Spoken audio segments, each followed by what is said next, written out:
Hortinha, pra gente fechar, você separou também aqui uma matéria, um assunto que me chamou a atenção. Eu vi isso aí em alguns portais também. Parece que o IVA brasileiro, tudo bem que a gente tem que ver a alíquota, mas tem chance de se tornar o maior IVA do mundo. Quer dizer, opa, a gente já vai unificar os impostos e vamos logo para a primeira posição. Que beleza!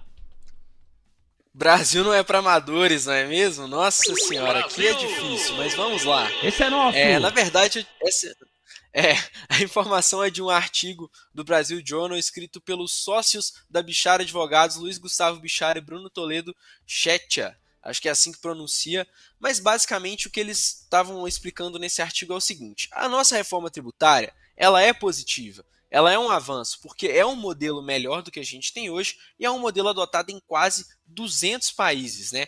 Mas faltaram muitas coisas aí diante dessa primeira aprovação, foi uma aprovação meio empurrada e que pode gerar várias nuances e várias discussões acerca de como vai ser essa tributação no Brasil. A primeira delas seria que, por exemplo, insumos essenciais como energia e telecomunicações, eles pagarão mais impostos do que várias outras atividades, inclusive de lazer, né? Eles colocaram de exemplo ali. Isso vai ficar assim? Você vai pagar mais imposto em telecomunicação e energia do que para assistir, por exemplo, um campeonato de golfe? Outra coisa, né? Passaram na calada da noite uma emenda aglutinativa com os famosos jabutis que a gente tem aqui no Brasil, né? E aí colocaram nela uma nova contribuição estadual sobre produtos primários e semi-acabados, né? E isso é algo que pega direto, falando aqui em Minas Gerais, por exemplo, na indústria da mineração e também na siderurgia que faz produtos semi-acabados, né? A indústria, as pequenas e médias indústrias fazem muito esses produtos semi-acabados. Isso pode ser então um ponto de atenção para esse setor, porque pode aumentar a alíquota depois que passaram essa emenda aglutinativa.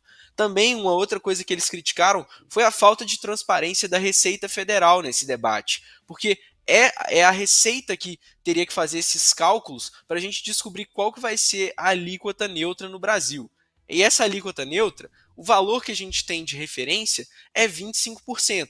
Mas eles colocaram lá que a União ela quer um CBS, ou seja, uma contribuição sobre bens e serviços, de 12%.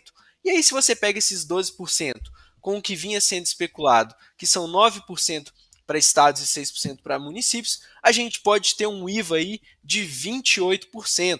E se a gente fecha essa conta em 28%, a gente teria então o IVA mais caro do mundo, né? O maior IVA do mundo, superando os países escandinavos, que tem 25%, e a Hungria, que tem 27%, né?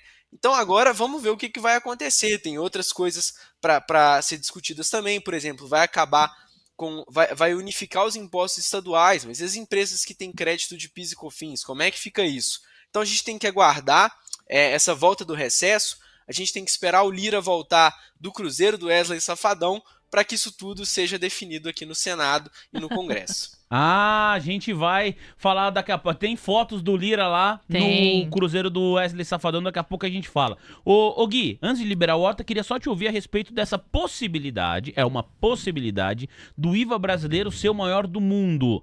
Você acredita que isso é possível? Se isso acontecer, como as empresas evidentemente vão repassar esse custo para os seus clientes. Tá bom, mas não são todas que conseguem. Sim. Algumas vão ter margens pressionadas. Como você entende o reflexo disso no mercado de capital brasileiro? O Brasil nunca decepciona, Vini. E não tem almoço de graça. Então, não é uma possibilidade, é uma realidade. É aquele discurso que eu aprendi aqui na TC Rádio. Não é sim, não é se, e sim quando, né? Então, naturalmente, isso vai penalizar.